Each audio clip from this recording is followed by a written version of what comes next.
मौसम बिगड़ा हुआ लग रहा था। आसमान में बादल छाए हुए थे। दूर बिजली भी चमक रही थी।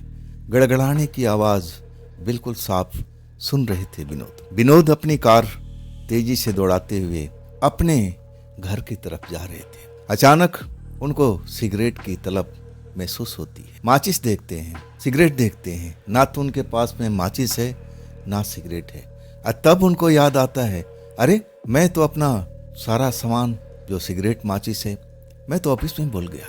अब क्या करें।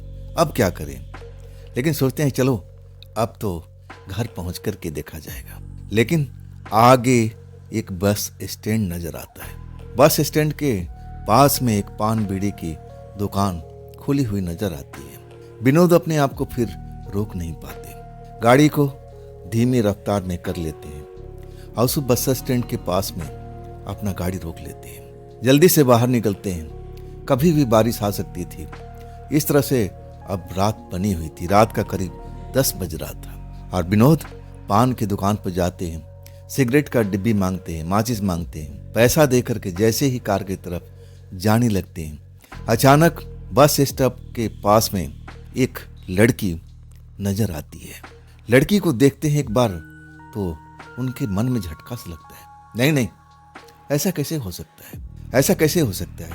फिर पलट के देखते हैं और जब देखते हैं ना तब उनके हाथ से माचिस भी सिगरेट भी जमीन पर छूट जाता है। आंखें उनकी सोच में पड़ जाती है, बेचैन हो जाती हैं। अरे नहीं, ये वो नहीं हो सकती।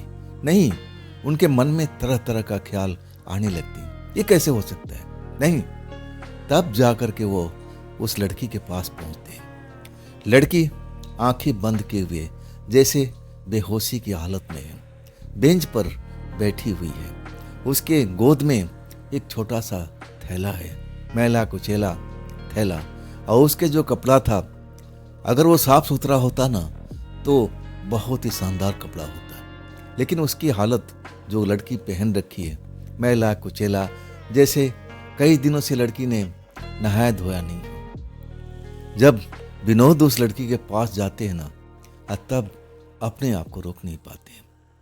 उस लड़की का चेहरा देख करके उनकी आंखों से आंसू आने लगता है। ये कैसे हो गया। यहाँ क्या कर रही है। विनोद उस लड़की को जगाने लगते हैं। उठ जा बहन, बहन उठ जा। ये क्या हुआ तुम्हारे साथ में। तब लड़की आंखें खुलती है, विनोद को देखती है, लेकिन विनोद को पहचानने की कोशिश कर रही है लेकिन पहचान नहीं पा रही है। अब फिर अपने आंखें बंद कर लेती है। विनोद फिर उसको जगाते हैं। अरे बहन उठ जा, मैं विनोद हूँ, तेरा भाई हूँ, मैं तेरा बड़ा भाई हूँ। तू मुझे पहचान नहीं रही है। ये तेरा हालत कैसे हुआ, क्या हुआ तेरे साथ में। कुछ तो बोल मेरी बहन। लेकिन बहन जो है फिर अपनी आंखें खोलती नहीं है। कई बार कोशिश करते हैं, पनवाड़ी को बुलाते हैं, भैया जरा इधर आना, जरा पानी की बोतल ले आना, जल्दी लाओ भैया, जल्दी लाओ। पनवाड़ी भी घबरा के आता है, भाई साहब क्या बात है, कौन लगती है आपकी। विनोद कहते हैं मेरी छोटी बहन है, इसका नाम है आरती। अब वो पूरी कहानी तो नहीं बताते हैं, पनवाड़ी जैसे विश्वास नहीं करता है। अरे साहब, ये आपकी बहन है इसी अवस्था में। ये तो मैं देख रहा हूँ शाम से यहाँ पर बैठी हुई, मुझे लगा कि कोई बस पकड़ने वाली है, मैं इसको ज्यादा ध्यान नहीं दिया, ये तो शाम से बैठी हुई है। विनोद कहते हैं भैया आप मेरी मदद करो, इस लड़की को मेरे कार में डलवा दो। आओ भैया मेरी मदद करो, आओ जल्दी से आओ। पनवाड़ी तो जैसे शक की निगाह से देख रहा था, कह रहा भैया ये वास्तव में आपकी बहन है, लेकिन आप में इसमें तो बहुत फर्क है। विनोद कहते हैं भैया बहुत लंबी कहानी है, मैं अपनी बहन को बहुत ढूंढने की कोशिश किया 2 साल से, लेकिन बहन मेरी मिली नहीं। जल्दी आओ भैया, इस बहन को मेरे को अब गाड़ी में लोड करना है, गाड़ी में डालना है, कैसे भी करके। आखिरकार जो पनवाड़ी होता है उसका संशय तो खत्म नहीं होता है, लेकिन मदद करता है। अब किसी तरह से अब उस लड़की को यानी आरती को उठा करके पिछली सीट पर लेटा दिया जाता है। विनोद अब वो पनवाड़ी को धन्यवाद बोलते हैं। सिगरेट माचिस खुद ही पनवाड़ी उठा करके देता, साहब ये तो आपका गिरा हुआ था, इसको रख लीजिए, अनमने भाव से सिगरेट माचिस को रख करके अब फिर अपनी गाड़ी में बैठ करके गाड़ी स्टार्ट कर देते हैं। गाड़ी तेज स्पीड में दौड़ाते हुए अब बस पीछे मुड़ मुड़ करके कभी देख लेते हैं। ये कैसे हो गया आरती के साथ? उनको अच्छी तरह से याद था जब उनका घर पूरा खुशहाल था। खुशी उनके घर में हमेशा चहकती रहती थी। जो आरती थी उनसे 2 साल छोटी थी, पढ़ाई कर रही थी, अच्छा कुछ बनना चाहती थी और उसी बीच उसकी मत मारी गई थी। ऐसे एक लड़के के प्यार में पड़ गई थी और विनोद बहुत समझाने की कोशिश किए कि उस लड़के का साथ छोड़ दे। हालांकि विनोद ने उसके जो भी था प्रेमी उसको देखे नहीं थे, लेकिन आरती खुद बताती थी कि भैया देखने में ऐसा लगता है मेरा दोस्त है। और तब विनोद बहुत समझाए थे, माता पिता भी बहुत समझाए थे, लेकिन आरती धीरे धीरे उस अनजान व्यक्ति के प्यार में इतना पागल हो गई थी। ना तो अपने पिता की कहना मानती थी, ना अपने माँ का कहना मानती थी। रात को देर देर से अब घर पर आने लगी थी। इस बीच घर में कलेश शुरू हो चुका था। माता पिता का फर्ज अपने बच्चे को सही राह दिखाना होता है, तो डांटते थे, ये तुम्हारा कदम गलत हो रहा है बेटा, कहाँ जाती हो, ये सब घर में नहीं चलेगा। आखिरकार एक रात आरती घर छोड़ करके चली जाती है और उसके बाद से वो लोग हर तरफ ढूंढ लेते हैं, लेकिन पता नहीं चलता। हाँ, उसके बैग में एक बैग रखा होता है, वहाँ पर एक चिट्ठी होती है। आरती के बैग में चिट्ठी मिलती है कि आप लोग मुझे ढूंढने की कोशिश मत करना, मैं अपने प्रेमी के साथ आनंद से हूँ, मैं उसके साथ ही कहीं रहने जा रही हूँ, आप लोग मुझे ढूंढने का बिल्कुल कोशिश मत करना, ना मुझे आपके घर पर आना है, मैं अपने प्रेमी के साथ खुशी से हूँ, खुशीपूर्वक हूँ। ये सब सुन करके देख करके चिट्ठी पढ़ के माँ बाप एकदम सकते में आ गए थे। उनको लगा कि यही क्या हुआ, ऐसा कभी होना नहीं चाहिए था। हमने उस लड़की को इतना समझाया, लेकिन अपनी लड़की जिद कर गई ना। लेकिन ये बात छिपी नहीं, धीरे धीरे पूरे मोहल्ले में ये बात फैल गई थी और ये बात फिर पड़ोसी के द्वारा उनके कान में आती है। और तब विनोद का परिवार अच्छा भला घर को सस्ते रेट में बेच करके आज शहर छोड़ के चले जाते हैं। दूसरे शहर में जा कर के अब दूसरा मकान लिया जाता है, अब फिर अपना काम धंधा वहीं पर सेट करते हैं। और आज वही बहन हाईवे के मतलब रोड पर एक पान की दुकान जो था और उसके बगल में बस स्टैंड, उस बस स्टैंड पर मिली थी। और ये भी इस हालत में जो होश में नहीं आ रही, कभी आंखें खोल देती है, विनोद को पहचानती भी नहीं थी कि ये मेरा विनोद बड़ा भाई है। आखिरकार विनोद अपनी बहन को लेकर के अपने घर पर जाते हैं, दरवाज़ा खुलवाते हैं, घंटी बजाते हैं तो उनकी माँ आती है। विनोद जो कुछ बताते हैं माँ को यकीन नहीं होता है। माँ चिल्लाती है अपने पति को, यानी विनोद को, पिता को। वो भी आते हैं, उनकी भी हालत कुछ ऐसी बात सुन करके एकदम हालत खराब हो जाती। ये कैसे हुआ, किस हालत में, कहाँ पर है? विनोद अपनी बहन को अब कार से उतारते हैं, पिता मदद करते हैं, अब फिर उसको घर में लेके आया जाता है।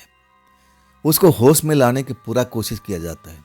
होश में भी आती है, लेकिन कुछ देर तक ऐसे घूरती रहती है, सबको पहचानती रहती है, ये कौन है। अब फिर जैसे नींद में आ जाती है।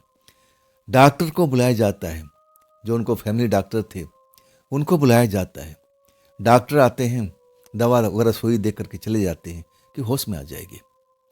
लेकिन जब सुबह हो जाता है, होश में तो आ जाती है, लेकिन किसी को पहचानती नहीं है। आखिरकार जब दोपहर होता है, तब माँ बाप बहुत परेशान रहते हैं। आखिर इसके साथ में हुआ क्या, कुछ क्यों नहीं बता रही है, इसके मुंह से कोई आवाज़ क्यों नहीं निकल रहा है, क्या हुआ इसके साथ में, सब जानने की कोशिश कर रहे थे। लेकिन जुबान खोली तब ना, वो तो लोगों को पहचान नहीं रही थी। अचानक दोपहर के टाइम में वो बस कह रही कि मुझे खाना चाहिए, मुझे भूख लगी है, मुझे खाने को दो, मुझे खाने को दो। माँ बाप किचन की तरफ भागते हैं, जो भी घर में खाना था उठा के लाते हैं। और वो खाना देखते ही देखते बहुत सारा जो खाना होता है 3 लोगों का, वो अकेले खा जाती है। कहती है मुझे और भूख लगा है, मुझे और खाने को चाहिए, ये खाना अच्छा नहीं था, मुझे थोड़ा अलग खाना चाहिए, मुझे मांस चाहिए, मुझे ये चाहिए, मुझे वो चाहिए। फरमाइश पर फरमाइश करने लगती है। अब विनोद, उनका परिवार, उनकी बहन यानी आरती को देखते रह जाते हैं। ये माजरा क्या है, क्या हुआ है? तब विनोद की माँ कहती है, बेटा इसके साथ कुछ बुरा हुआ है, ये तंत्र मंत्र के जाल में फंसी हुई है, इसके शरीर में कोई आत्मा आ चुका है, इसके शरीर में ये आत्मा बैठी हुई है। इतना सारा भोजन कभी आरती करती नहीं थी, ये इसके अंदर में कोई आत्मा बैठा हुआ है, तभी इतना भोजन कर रही है। हमारे घर में उसको पता है कि हम मांस मदिरा नहीं खाते, मांस मांग रही है। मतलब आरती का शरीर है, लेकिन कि इसके शरीर में जो आत्मा है किसी और का है, शैतानी आत्मा है। अब इसके बाद माँ रोने लगती है, पिता का हालत खराब। विनोद पढ़े लिखे इंसान थे, आत्मा वगैरह का तो मानते नहीं थे, लेकिन जब माँ समझाती है ना, तब उनकी दृष्टि बदलती है। अब कहते हैं कि माँ करना क्या चाहिए? तब माँ कहती है, ये डॉक्टरी इलाज नहीं, किसी तांत्रिक को बुलाना पड़ेगा। देखो आसपास में पता करो, कोई तांत्रिक मिल जाए, कोई जानकार मिल जाए तंत्र मंत्र का, बुला के लाओ बेटा, ये डॉक्टर से सही नहीं होने वाली है। ये प्रेत आत्मा के चलते ही इसको कुछ याद नहीं आ रहा है। जब तक इसके अंदर से प्रेतात्मा निकलेगी नहीं, हम लोग को पहचान नहीं पाएगी। विनोद भागते हैं, आसपास में पता करते हैं, तब किसी ने बताता है कि आप हनुमान जी के मंदिर पर चले जाओ, वहाँ पर कोई ना कोई आपको मिल जाएगा। विनोद हनुमान जी के मंदिर पर जाते हैं, एक पुजारी मिलते हैं उनको, नौजवान पुजारी। कहते हैं कि देखिए हम कोई तंत्र मंत्र का जानकार नहीं है, अपनी बहन को लाइए, हम झाड़ा वगैरह लगा सकते हैं, लेकिन हम तंत्र मंत्र जानते नहीं हैं, आप किसी और जगह पर देख लीजिए।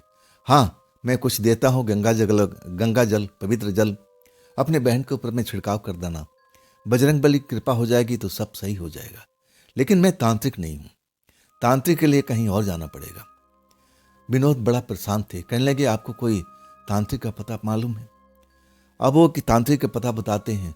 फिर विनोद उस जगह जाते हैं, वहाँ पर एक बाबा जी मिलते हैं, तंत्र मंत्र के जानकार। उसको गाड़ी में बिठा करके विनोद अपने घर पर लाते हैं। अब उनको लगता है कि अब बाबा हैं, सब कुछ सही कर देंगे। वो तंत्र मंत्र पर कभी यकीन नहीं करते थे, ना भूत प्रेत को मानते थे। विनोद पढ़े लिखे इंसान थे। इसके बाद बाबा जी घर में आ जाते हैं।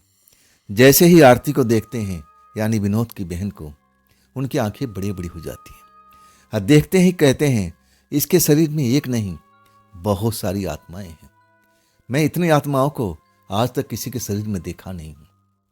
ये कैसे हुआ, कब हुआ? बहुत सारा सवाल अब वो खुद ही पूछने लगते हैं। ना तो इसके बारे में विनोद को पता, ना उनको मम्मी को पता, और ना उनको पिता को पता। हाथ जोड़ देते हैं, हमें नहीं मालूम, हमें नहीं मालूम।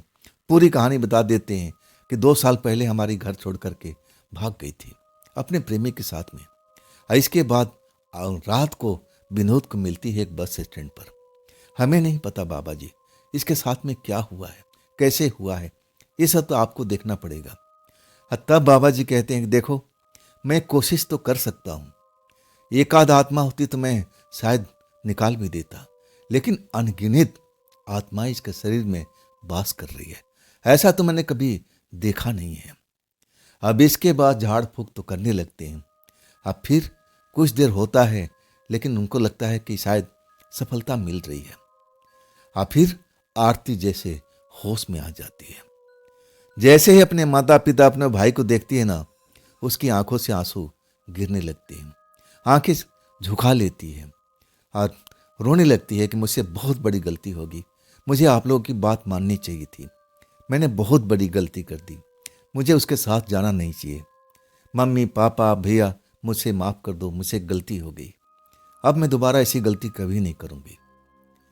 आखिरकार तांत्रिक बाबा जो आए थे विनोद को बताते हैं कि देखो बेटा, मैं पक्का तो नहीं कह सकता कि सारी आत्माएं इसके शरीर से निकल गई है, लेकिन अभी इसके शरीर में मुझे कोई आत्मा दिख नहीं रही है। मैं रक्षा कवच देता हूँ, मैं इसके गले में अब डाल भी देता हूँ, लेकिन मुझे नहीं लगता है कि इतनी जो आत्मा मैंने आते ही इसके शरीर में देखा है, वो आत्मा इतनी आसानी से इसके शरीर छोड़ेगी नहीं, आस पास में रहेगी। और मैं पूरा गारंटी से बोल नहीं सकता है कि जो मैंने उपाय किया उससे आत्मा भाग जाएगी, लेकिन इस टाइम तुम्हारी बहन होशो हवास में आ चुकी है। अब मैं कहूँगा कि बेटा अगर इसके बाद में कोई इसको तकलीफ होती है ना तो मेरे पास में मत आना, एक बड़े तांत्रिक के पास में जाना, और वो तांत्रिक है तांत्रिक मैडम। आप चले जाना, पूरा पता ठिकाना बता देते हैं, शायद आपको वही मदद कर सकती है। एक आध आत्मा होता तो मैं देख भी लेता, लेकिन मैं देख करके जान चुका हूं इसके शरीर में बहुत सारी आत्माएं वास कर रही है। आप ऐसा ही करना। अब इसके बाद कहते हैं बेटा मुझे मेन रोड तक छोड़ दो, मुझे कोई गाड़ी वाड़ी दिलवा दो ताकि मैं अपने घर पहुंच जाऊं। तांत्रिक बाबा को जो भी दान दक्षिणा देना होता है विनोद देते हैं, बाइज्जत जहां से लेके आए थे वहां तक उनको छोड़ के आते हैं। कहते हैं बाबा वो जो आप तांत्रिक मैडम का नाम ले रहे हैं क्या आपसे भी बड़ी तांत्रिक हैं? कहते हैं हाँ भाई मुझसे भी बड़ी है, वो बड़े बड़े काम कर चुकी है, शायद आपका वही मदद कर सकती है। आप उसके बारे में जाइए, उसके पास जाइए, उससे मिलिए, आपको बिल्कुल सही सलाह देगी। अब इसके बाद विनोद अपने घर लौट जाते हैं। वहां पर देखते हैं अभी उनकी बहन बिल्कुल सही हालात में है। पूरी दास्तान एक बार फिर से वो लड़की सुनाती है कि उसके साथ में उसके प्रेमी ने कैसे कैसे छला, उसको बहला करके दूसरे शहर में ले गया, वहां पर किराए के घर में रहते थे, और वो कहता था कि मैं बड़े बाप का बेटा हूं, लेकिन वहां पर सब उसकी औकात की पता चल गया था। उसके पास तो पैसे तक नहीं थे। जो आरती अपने पास पैसे ले गई थी उसी से घर का भाड़ा, खाने पीने का व्यवस्था और इसी तरह उसका चल रहा था। साल हो चुका था। आरती हमेशा उससे लड़ाई करती थी कि तुम कोई काम धाम करते नहीं हो, तुम तो कहते थे कि बड़े बाप का बेटा हो, और इसके बाद तुम्हारी औकात मुझे अब पता चल गई है, मैं तुम्हारे साथ में नहीं रहूंगी। वो जान चुका था कि लड़की कभी भी यहाँ से जा सकती है, और इसके बाद वो तंत्र मंत्र करवाता है, काला जादू करवाता है लड़की के ऊपर में, और उसके बाद आरती है ना उसको होश नहीं रहता था। इस तरह लंबा अरसा बीत चुका था, 2 साल करीब होने को जा रहा था। आरती जब भी होश में आती थी, जब उसके शरीर में आत्माएं इधर उधर चली जाती थी, तब उस घर से भागने की कोशिश करती थी, और उसी चक्कर में वो बस स्टैंड पर आकर के बैठी हुई थी। उसी अवस्था में उसको महीने से अब जो खाने पीने का दुर्दशा हो रही थी, उसकी हालत भी खराब थी, गंदगी में भरी हुई थी। अब वो प्रेतात्माएं उसको ऐसी हालत में रहने पर मजबूर करती थी। उन प्रेतात्माओं को गंदगी पसंद था, और वो बस स्टैंड पर तो आ तो जाती है, लेकिन उसके बाद वो आत्माएं उसके शरीर में पहुंच जाती है, और फिर उसको होश नहीं रहता है। पूरी कहानी सुनने के बाद विनोद हिल जाते हैं। उस लड़के को मैं छोड़ूंगा नहीं, उस लड़के को मैं छोड़ूंगा नहीं। बड़ा गुस्सा होते हैं। माँ बाप कहते हैं कि देखो पहले अपने बेटी को सही हालात में करना है, इसके बाद हम सोचेंगे उस लड़के के बारे में। कहाँ मिलेगा वो लड़का, कहाँ मिलेगा बेटा? आरती है कहती कि मुझे खुद इसका पता ठिकाना मालूम नहीं, वो तो मुझे फरेब किया है, ना जाने कहाँ रहता है, वो तो बड़ा अपने आप को दौलत वाला बताता था, तब मैं उसके जाल में फंस गई थी। अगर मुझे मालूम होता कि वो कंगला है, वो मेरे पैसे पे पलने वाला है, तो मैं उसके साथ कभी नहीं जाती। मुझसे गलती हो गई, मुझसे गलती हो गई। आरती यही कह करके अपने माँ बाप को समझा रही थी, रो रही थी। सब देख करके पूरा परिवार दुखी में था। जो विनोद थे ना, उस बात को जो तांत्रिक बाबा ने बताए थे अपने माता पिता को बताते हैं कि देखिए जो उन्होंने कहा कि तांत्रिक मैडम के पास जाना पड़ेगा, पता ठिकाना तो मैं ले लिया हूँ। मैं सोचता हूँ कि कल सुबह तांत्रिक मैडम के पास में हम जाते हैं, बहन को साथ में लेकर के, और आप लोग भी हमारे साथ में चलिए। परिवार के लोग मान जाते हैं, और अगली सुबह होते ही सारे लोग कार में बैठ जाते हैं। इसके बीच में आरती के साथ में 1-2 बार झटका जरूर लगा था। वो बेहोश हो जाती थी, फिर उसको कुछ याद नहीं रहता था। जब उसको होश आता था तो फिर वो पहचानती नहीं थी किसी को, सिर्फ खाना मांगती थी, मांस मांगती थी, कुछ ऐसी चीज मांगती थी जो उस घर में बनता तक नहीं था, वहां पर कोई लेके आता नहीं था।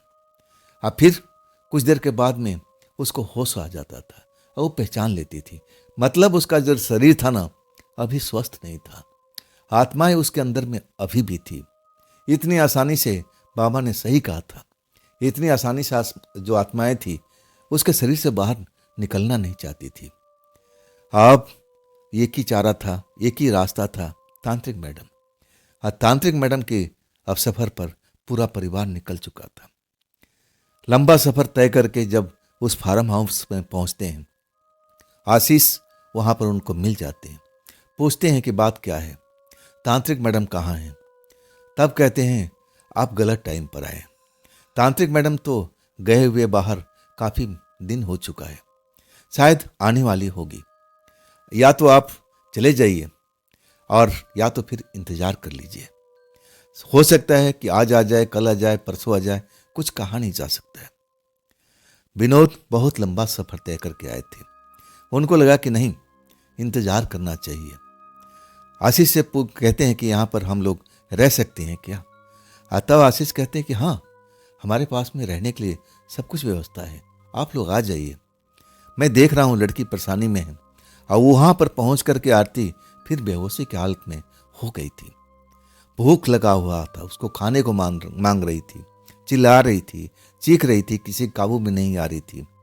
तब आशीष समझ गए थे कि मामला बिगड़ा हुआ है। लेकिन अभी तांत्रिक मैडम तो बाहर हैं, अब करें तो क्या करें। जेसिका है, शायद जेसिका कुछ कर सकती है। अब इसके बाद वो सारा लोग घर के अंदर आते हैं। ड्राइंग रूम में बिठाने के बाद जो आशीष होते हैं अब उनका खातिरी बातरी करते हैं, चाय पानी का व्यवस्था करते हैं। जेसिका तब तक आ जाती है। आशीष से पूछती है कि बात क्या है, ये लोग कौन है। तब आशीष पूरी कहानी बताते हैं। ये जो लड़की बैठी हुई है ना, इसके शरीर में बहुत सारी आत्माएं हैं। इनके भाई का कहना है तुम भी तो तांत्रिक हो, तो थोड़ा तुम भी देख लो, क्या पता मैडम आज आ जाए, हो सकता है शाम तक आ जाए, रात तक आ जाए, तब तक तुम इनको देख लो।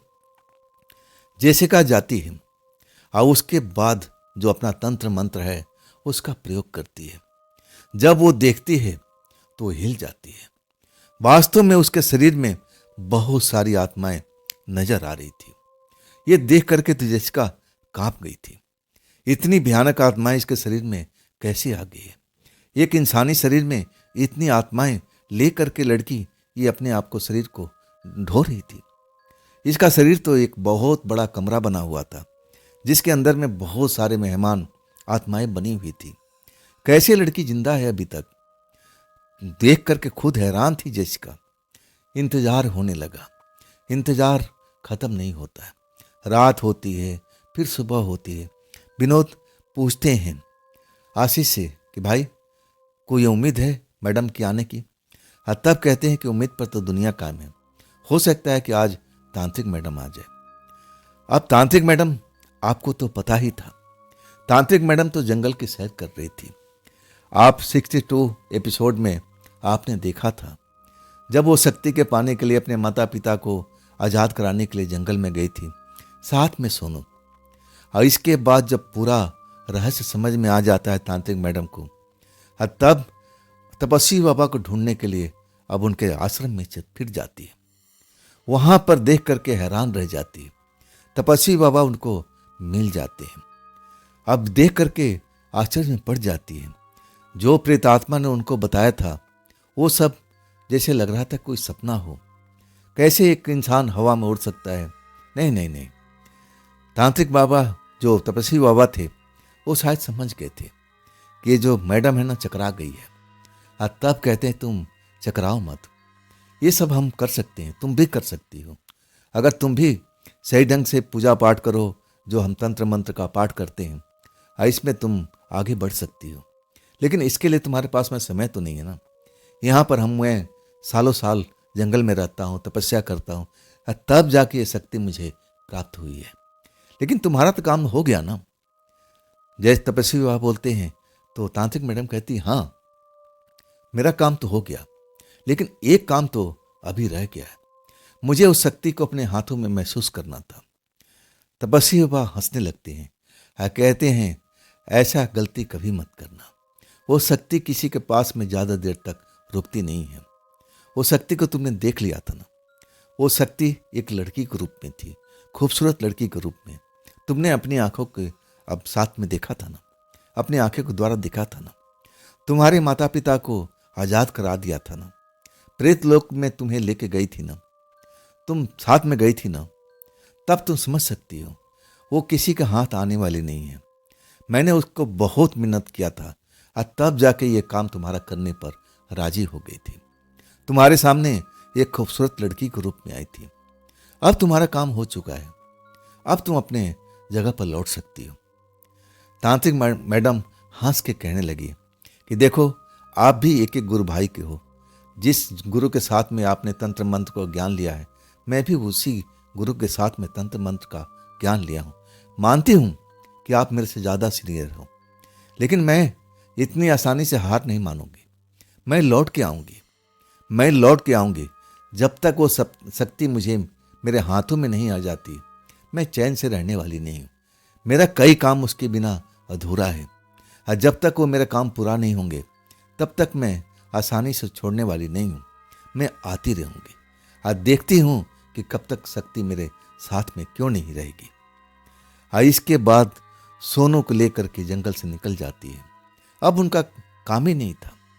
पता तो चल गया था उनके माता पिता आज़ाद हो गए थे। सोनू को अपने गांव तक छोड़ती है और सोनू को बहुत सारे पैसे दे करके और तब अपने फार्म हाउस के लिए चल पड़ती है। लेकिन रास्ते भर में सोचती रहती है कि ना, इतनी आसानी से मैं हार मानने वाली नहीं हूँ। मैं फिर कोशिश करूँगी। तपस्वी बाबा इस बार मेरी मदद जरूर करेंगे। मैं उनको मदद करने पर मजबूर कर दूंगी, चाहे मुझे इसके लिए कुछ भी करना पड़ेगा। उस तपस्वी को मैं डिगा के रखूंगी। मैं अपने आगे झुका दूंगी और उसको झुकना पड़ेगा। लेकिन इसके लिए मुझे तैयारी तो करनी पड़ेगी और इसके लिए मुझे फिर अपने फार्म हाउस में जाना पड़ेगा। जब फार्म हाउस के गेट पर उनकी गाड़ी आ जाती है और तब आशीष दौड़ते हुए आते हैं। तांत्रिक मैडम को मैंने देखे हुए एक लंबा अरसा हो चुका था। जैसे ही देखते हैं ना, अब अपने आप को रोक नहीं पाते। गाड़ी के गेट खुलते हैं और तांत्रिक मैडम मुस्कुराते हुए गाड़ी से बाहर निकलती है। और तब आशीष जल्दी जल्दी से उस मेहमान के बारे में बताते हैं जो कल से आकर के डेरा डाले हुए थे। पूरी कहानी सुनने के बाद में मैडम कहती है, आशीष मैं तो बहुत थकी हुई हूँ। अब देखो, आज तो मुझसे कुछ हो नहीं पाएगा। मैं तो आज सिर्फ आराम करना चाहती हूँ। मेहमान को बोलो आज भी इंतजार करें, कल जो कुछ होगा मैं देखने के लिए राजी हो जाऊंगी, लेकिन आज नहीं। आज उनको अब अच्छी तरह से मेहमानबाजी करो, उनको किसी चीज़ की कमी होने मत देना। और इसके बाद कल मैं पूरा फ्रेश होकर के तब मैं इस केस को देखूंगी। आज मेरी इच्छा नहीं है, बस इच्छा है कि मैं आराम करूं। जेसिका भी आकर के तांत्रिक मैडम से लिपट जाती है, लेकिन हिम्मत नहीं है कि पूछ सके कि मैडम आप इतने दिन तक कहाँ थी, क्या कर रही थी। आशीष को भी हिम्मत नहीं थी कि पूछ सकते थे। उनको पता था कि तांत्रिक मैडम किसी न किसी केस पर काम कर रही थी। वो जरूर अकेले ही काम हो सकता था। सब जानते थे, जेसिका भी जानती थी, आशीष भी जानते थे। और इसके बाद पूरी रात तांत्रिक मैडम आराम करने के बाद जब सुबह फ्रेश होकर के फिर अपने आप को ताज़ा पाती है, तब वो ड्राइंग रूम की तरफ चल पड़ती है। एक नज़र में जैसे ही उस लड़की को देखती है, समझ में सारा खेल आ जाता है। उस लड़की के पास पहुंचती है और फिर उससे बातचीत करने लगती है। नाम क्या है आपका? लड़की बताती है, मेरा नाम आरती है। क्या हुआ आपके साथ में, कैसे क्या हुआ? वही लड़की पूरी कहानी बताती है कि मैं एक ऐसे लड़के के प्यार में चक्कर में पड़ गई थी। वो मुझे बहला फुसला करके दूर शहर में ले गया था। मेरे ही पैसे पर वो पला। सारा पैसा मुझे ही खर्च करना पड़ता था जो मैं अपने माँ बाप के घर से लेके गई थी। मैं अपने घर आने को जिद कर रही थी। मुझे लगा कि मैं ठगी गई हूँ। जो मुझे दिखाया गया था कि बड़े बाप का बेटा है, ये एकदम आवारा किस्म का लड़का निकला था। और उसने मुझे कुछ पिलाया था। जैसे मैं उस चीज़ को पी थी, उसके बाद मुझे कुछ होश नहीं था। इसके बाद 2-4 बार मेरी आंखें जरूर खुली थी, अपने आप को मैं होश में पाया था। तब मैंने एक बाबा को देखा था जो काले कपड़े में थे, काला टीका लगाए हुए थे। वो मेरी आंखों में देख करके कुछ मंत्र पढ़ रहे थे। फिर मैं बेहोश हो गई थी, मुझे कुछ याद नहीं था। तांत्रिक मैडम समझ गई थी कि इसके साथ में बड़ा खेल हुआ है। तब कहती है कोई बात नहीं, सब कुछ यहाँ पर मैं सही कर दूंगी, लेकिन वक्त लगेगा। अब आज रात को हम सब कुछ करेंगे और तब तक आप लोग इस हवेली को, इस फार्म हाउस को अपना ही घर समझिए। आप लोग आराम से जहाँ चाहें घूम सकते हैं। आसपास में देखने लायक जगह भी है, झील भी है, पहाड़ी भी है, आप वहाँ जा भी सकते हैं, आनंद ले सकते हैं। जो भी काम होगा अब तो रात को होगा। वो लोग तांत्रिक मैडम को देख करके एकदम हैरत में पड़ जाते हैं। इतनी खूबसूरत लड़की, ये तांत्रिक है, यकीन नहीं हो रहा था। विनोद तो उसका शकल सूरत देख करके मोहित हो गए थे। काश ये लड़की मेरी जिंदगी में आ जाती, ऐसी लड़की तो मैं सपने में देखा करता हूँ। अब विनोद के मन में अलग ही चल रहा था। और वो जो विनोद के मम्मी पापा थे वो हैरत में पड़े हुए थे। ये कैसे हो सकती तांत्रिक? ना तांत्रिक कपड़े पहन रखी है, ना गले में कोई माला वगैरह दिखाई दे रहा है। ये तांत्रिक कैसे हो सकती है? हम लोग गलत जगह पर तो नहीं आ गए? हमारे साथ में कोई ठगी, कुछ ऐसा तो नहीं होने वाला है? उनको विश्वास नहीं हो रहा था कि जिस फार्म हाउस में आए हैं यहाँ पर उनकी लड़की के साथ में सब कुछ सही हो सकता है कि नहीं हो सकता है। उनको संशय था। और जब तांत्रिक मैडम चली जाती है तब वो विनोद से पूछते हैं, अरे बेटा, ये लड़की तुम्हें कहीं से तांत्रिक दिख रही है? विनोद कहते हैं कि नहीं, मुझे भी नहीं लग रहा है, लेकिन है तो। अब बाबा जी बताए हैं, अब इसके नाम का चर्चा है और ये फेमस भी है इस चीज में। अब ये देखने में तो तांत्रिक नहीं लग रही है, लेकिन हमें तो मानना ही पड़ेगा ना। चलिए रात को इंतजार करते हैं, देखते हैं क्या होता है। नहीं होता है तो हम अपना घर चल पड़ेंगे, और क्या होता है। शाम होती है और तब करीब 8 बजे के आसपास में तांत्रिक मैडम ड्राइंग रूम में आ जाती है। फिर एक बार लड़की को देखती है, विनोद को बुलाती है। विनोद को बुला करके अकेले एक तरफ लेके चल देती है। बात करते हुए विनोद से कहती है कि देखो, इस लड़की को मैं केस समझ गई हूँ। ये बहुत काला जादू है, बहुत बड़ा बेकार जादू है। इस जादू का जल्दी से काट कोई कर नहीं पाता है। मुझे भी इसमें बहुत परिश्रम करना पड़ेगा। देखिए, इसमें पैसे तो लगेंगे।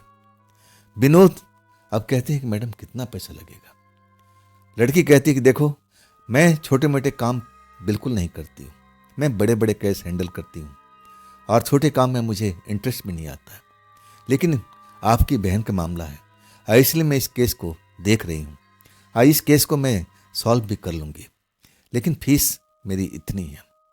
जब फीस बताती है ना तो विनोद हिल जाते हैं। उनको लगता है कि कहीं मेरे साथ में ठगी तो नहीं हो रहा है। एकदम चौंक जाते हैं, मैडम ये तो बहुत ज़्यादा है, मेरी सोच से भी कई गुना ज़्यादा है। तब कहती है तांत्रिक मैडम, फिर आप समझ सकते हैं, इससे कम पर मैं तो काम करने वाली नहीं हूँ। इसमें बहुत मेहनत है, तंत्र मंत्र का जरूरत है और हमें बहुत सारी आत्माओं को बुलाना पड़ेगा। उनके भी खर्चा है, उनके लिए खाना पीना का इंतजाम मुझे करना पड़ता है। ये जो पैसा आप देंगे मैं खुद ही खर्च नहीं कर पाऊंगी। जो प्रेतात्माएं इस काम की मदद करने के लिए आएगी उनका भी तो खर्चा है। बहुत कुछ समझाती है लेकिन विनोद समझ नहीं पाते। उनको लगता है कि मैं ठगी का शिकार हो रहा हूँ। इतना भला कोई पैसा मांगता है लाखों में?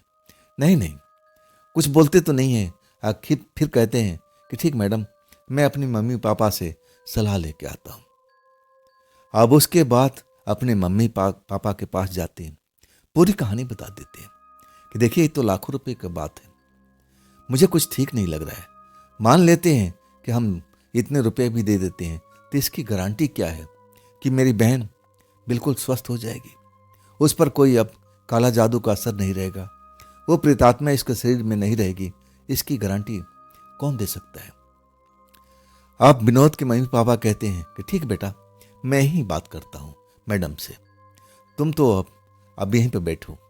अब उसके बाद विनोद के पिता तांत्रिक मैडम के पास पहुंच जाते हैं, हाथ जोड़ के कहते हैं कि मैडम जी, हम बहुत अमीर तो नहीं हैं, लेकिन जितना पैसा बता रही हो उतना तो नहीं दे पाएंगे, लेकिन उसके आधा हम जरूर दे देंगे।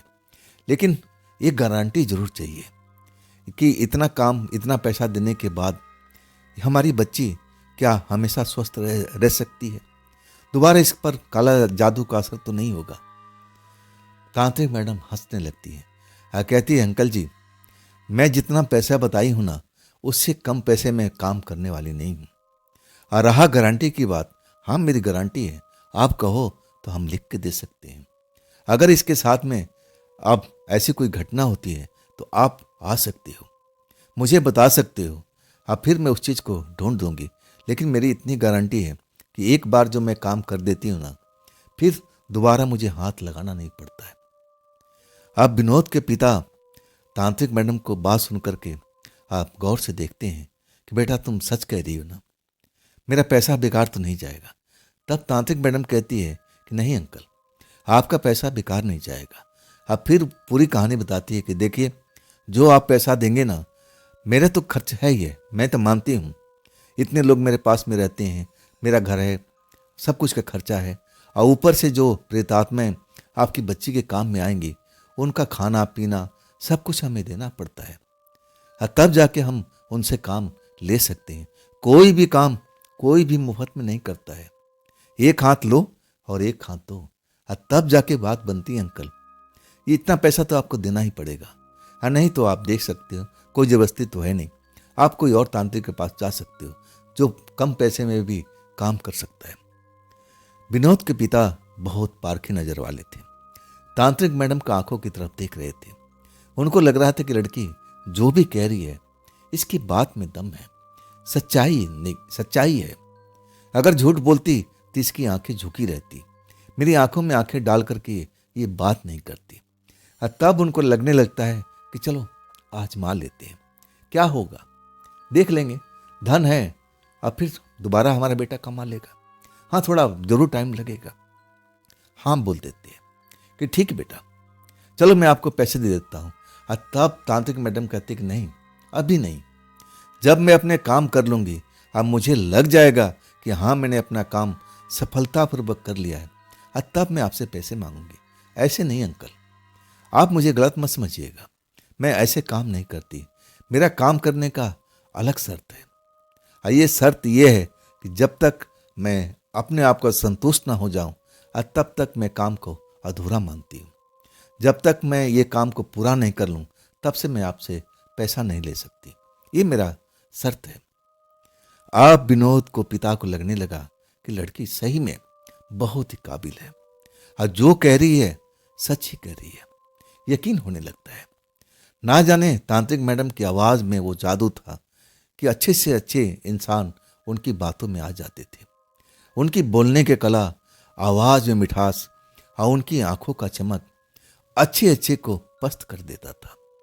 आज पूरा परिवार अब समझ गया था कि हाँ तांत्रिक मैडम ये काम कर सकती है।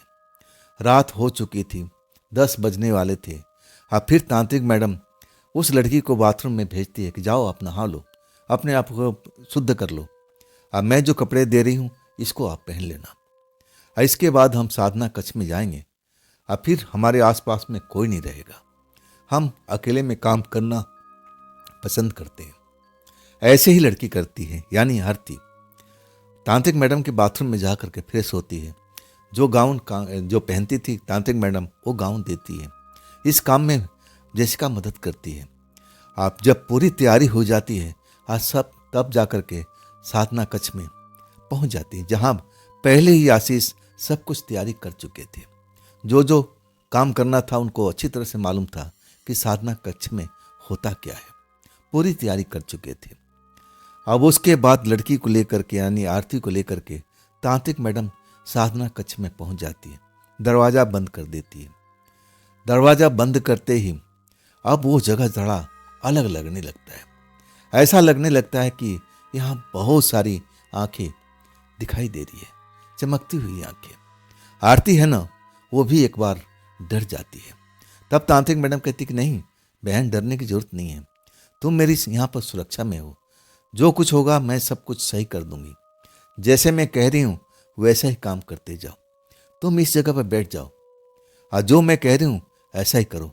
देखो ये दीपक तुम अपने हाथों से जलाओ, और देखो ये सामान यहाँ से यहाँ रखो, ये फूल है यहाँ पर डालो, और फिर थोड़ा सा फूल लेकर के अपने हाथ को बंद कर लो और चुपचाप शांत मन से बैठ जाना। ऐसा तुम्हें लगना चाहिए कि तुम नींद में आ चुकी हो। कोई भी तुम्हें आवाज दे, चिल्लाए, तुम्हें डराने की कोशिश करे, तुम अपनी आंखें मत खोलना। तुम मेरी सुरक्षा में हो, तुम बिल्कुल डरना मत।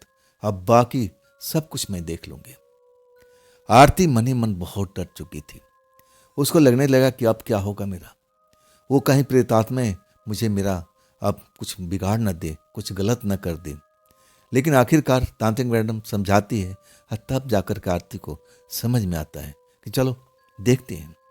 जैसे कर कहने जो कहती हैं तांत्रिक मैडम, उसी प्रकार से आरती करने लगती है। दीपक जला देती है और फूल लेकर के अपने हाथ में हाथ जोड़ लेती है, बैठ जाती है, आंखें बंद कर लेती है, अपने मन को शांत करने की कोशिश करती है।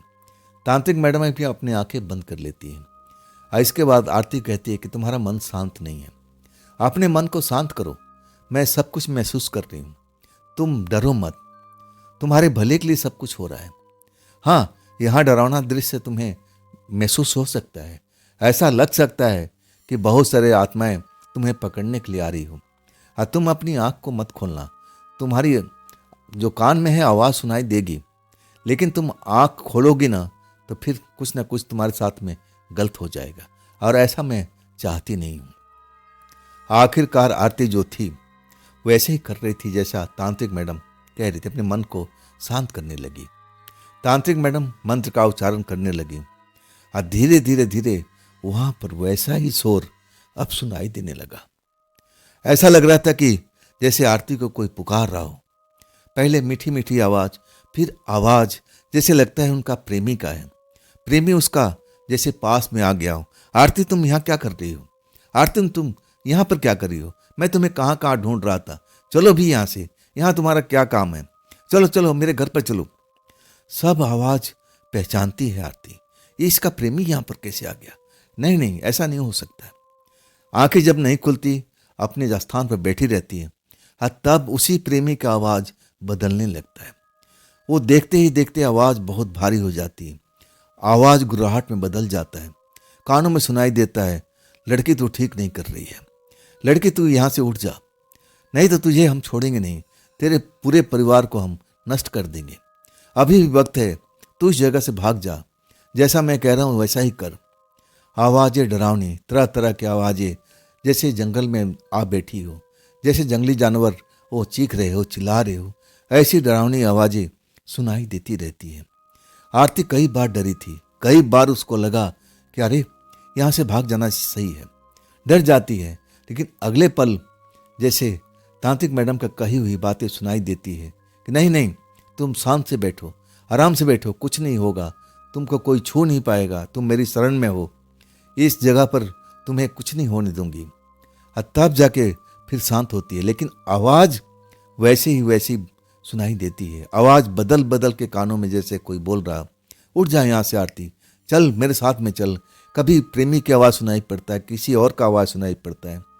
मतलब 2 घंटा जब साधना कक्ष में वो रहती है, तब तक आवाज़ पीछा नहीं छोड़ता। ऐसा लगता है कि कहीं पागल ना हो जाए, पागल ना हो जाए। अचानक कमरे में ऐसा दुर्गंध होने लगता है, ऐसा लगता है कि आसपास में कहीं मुर्दा जल रहा हो, मांस जल रहा हो, ऐसी दुर्गंध वहाँ पर फैलने लगती है। अब उनका जी मचलने लगता है, आरती का अपने आप को रोक नहीं पाती है। अचानक उल्टी पर उल्टी शुरू हो जाता है, और जैसे ही उल्टी होने लगता है आंख खुल जाती है। तांत्रिक मैडम अपनी बड़ी बड़ी आंखों से देख रही है, बिल्कुल शांति भाव से। जो उल्टी कर रही थी ना, उसमें काला काला तरल पदार्थ बाहर हो रहा था। वो इतना गाढ़ा था और उसमें से बास जैसे आ रही थी, जैसे कोई सड़ा हुआ मांस हो। जब पूरी उल्टी हो जाती है तब जा कर के उसको सर चकराने लगता है। अब फिर अपने आप को होश में नहीं पाती है, चकरा करके आप फिर बेहोशी की हालत में चली जाती है। उसी वक्त आशीष को तांत्रिक मैडम आवाज देती है, आशीष आ जाओ, काम हो चुका है, इस लड़की को अब उठा के ले जाओ, अब इसको बिस्तर पर सुला दो, देखो यहाँ पर साफ सफाई का प्रबंध भी कर दो, अब आज का काम खत्म हो चुका है। अब उसके बाद तांत्रिक मैडम भूल जाती है, ड्राइंग रूम में पहुंचती हैं, तब तक आशीष अपने हाथों से लड़की को उठा करके ड्राइंग रूम के एक सोफे पर लिटा देते हैं। लड़की शांत भाव में थी। माँ बाप डरे हुए थे, भाई डरा हुआ था कि क्या हुआ, ये बेहोश कैसे हो गई, ये तो होश में गई थी, इसके साथ में क्या हुआ। लोग चिंता में डूब गए थे। तब तांत्रिक मैडम कहती है, आप लोग घबराइए मत, जो इसके अंदर में था सब कुछ मैंने बाहर निकाल दिया। अगर आप लोग के यकीन नहीं होना, आशीष इन लोग को ले जाओ, दिखा दो साधना कक्ष में। आखिरकार विनोद, उनके माता पिता सब साधना कक्ष में जाते हैं। आशीष दिखाते हैं कि देखिए ये है वो जो लड़की ने उल्टी किया था, उसमें से गाढ़ा गाढ़ा ऐसा कुछ निकला हुआ था। सब कुछ बदबू मार रहा था, सड़े हुए मांस की तरह। वो लोग तो बर्दाश्त भी नहीं कर पा रहे थे। और तब उनको यकीन होने लगा कि हाँ, तांत्रिक मैडम सब कुछ सही कर दिया। और तब तांत्रिक मैडम कहती है कि देखिए रात ज़्यादा हो गई, आज आप लोग को जाना नहीं है। अब मैं जाने के लिए भी नहीं कहूँगी, आप लोग पूरी रात यहीं पर रहिए और मैं एक बार और भी देखना चाहती हूँ। और जब मुझे संतुष्टि मिल जाएगा तब मैं बोल दूंगी कि हाँ अब सब कुछ ठीक है, आप लोग खाना पीना खाइए। ये लड़की खुद अपने आप होश में आ जाएगी, इसको आप लोग चिंता मत कीजिए। देखिएगा जब ये नींद से जगेगी, बेहोशी से उठेगी, इसको भूख भी लगेगा, लेकिन आप इतना मत समझिएगा कि इसके अंदर में कोई आत्मा है। ये जरूर खाना खाएगी, लेकिन अपने मन पसंद की। वो ये मांस नहीं मांगेगी, ये ऐसी कोई चीज़ नहीं मांगेगी जो आप लोग को लगेगा कि अभी भी इसके शरीर में कोई आत्मा है। अब वैसा ही होता है। कुछ देर के बाद में आरती होश में आती है, अपने आप को देखती है और भूख लगता है। अपने माँ बाप से कहती है मुझे भूख लगी है, मैं कई दिन से कुछ खाई नहीं हूँ। माँ बाप खुश हो जाते हैं और आशीष खाने को प्रबंध करा देते हैं और फिर उनको शयन कक्ष में भेज दिया जाता है, जहाँ पर पूरा परिवार रुका हुआ था, आराम कर रहा था। पूरी रात आराम से बीत जाता है। जब सुबह होता है तब तांत्रिक मैडम उस कक्ष में आती है। आरती को एक बार देखती है, उनकी आंखों को देखती है, उनकी धड़कन भी देखती है। जब उनको लग जाता है कि हाँ सब कुछ सही है, तब कहती है अब बिल्कुल परफेक्ट है, अब इसको आप लोग लेके जा सकती हो। और सुनो लड़की, ऐसे प्यार में पागल नहीं हुआ जाता है। अपने माता पिता की इज्जत करो, जहाँ माँ बाप कहें शादी करो। अगर हाँ तुम किसी लड़के से सच्चा प्यार करती हो तो अपने परिवार से मिलाओ, उनकी राजी खुशी से शादी करो। ऐसी गलती दोबारा मत करना। लड़की आंखें झुका लेती है, कहती है दीदी जैसे आपने कहा है वैसे ही करूँगी, ऐसी गलती मैं आगे से कभी नहीं करूँगी, जो मेरे परिवार चाहेगा मैं वैसा ही करूँगी। अब उसके बाद तांत्रिक मैडम कहती है कि लाओ जी मेरा फीस दे दो, मेरा काम हो चुका है। और तब जाके विनोद अब सारा का सारा पैसा देते हैं। कुछ पैसा कुछ कम था, और तब कहते मैडम कुछ पैसे कम हैं, इतना तो चल जाएगा, लेकिन मैं जब इधर से गुजरूंगा तब मैं कुछ पैसे जो बकाया है मैं दे जाऊंगा।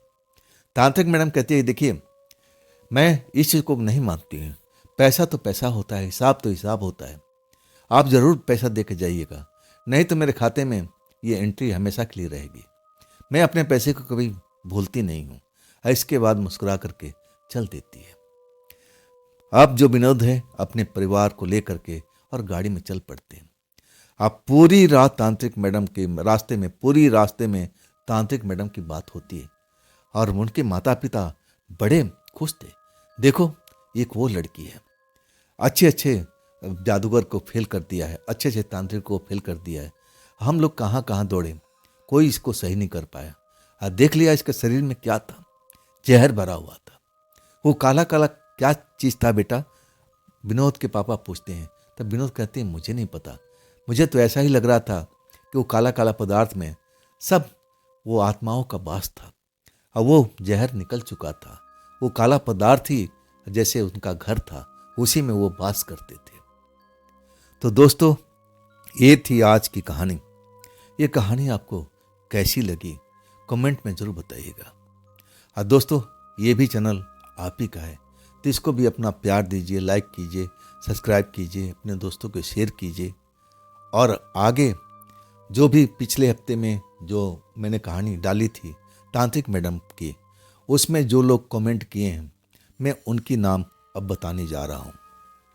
राजकुमार खरवार जी प्रयागराज से, ओपी भाई सिवान से, राजबंत जी पंजाब से, रजनी सिंघल जी गाजियाबाद से, कश्मीर सिंह जी हिमाचल से, दीपमाला जोशी, देवेंद्र कुमार जी, किरण मेंडोला विकासपुरी दिल्ली से, यूएस तिवारी हर्ष तिवारी प्रयागराज से, शुभेंद्रु सिन्हा सिलचर आसाम से, राजेंद्र शर्मा जलंधर से, भोजराज शर्मा गाजियाबाद से, ब्रिजमोहन तिवारी नागपुर महाराष्ट्र से, निरुपमा नायक भद्रक उड़ीसा से, शैलेंद्र कदम नीमच मध्य प्रदेश से, दिनेश मिश्रा लखनऊ से, राजेश पुणे महाराष्ट्र से, पूजा शर्मा गोहाना हरियाणा से, अब्दुल कादिर कोलकाता से, मूलचंद जी सरजू राय गुजरात से, मदन जी प्रयागराज से, आनंद शर्मा जी वैभव देशकर महाराष्ट्र से, देवेंद्र कुमार बीनू जी लखनऊ से,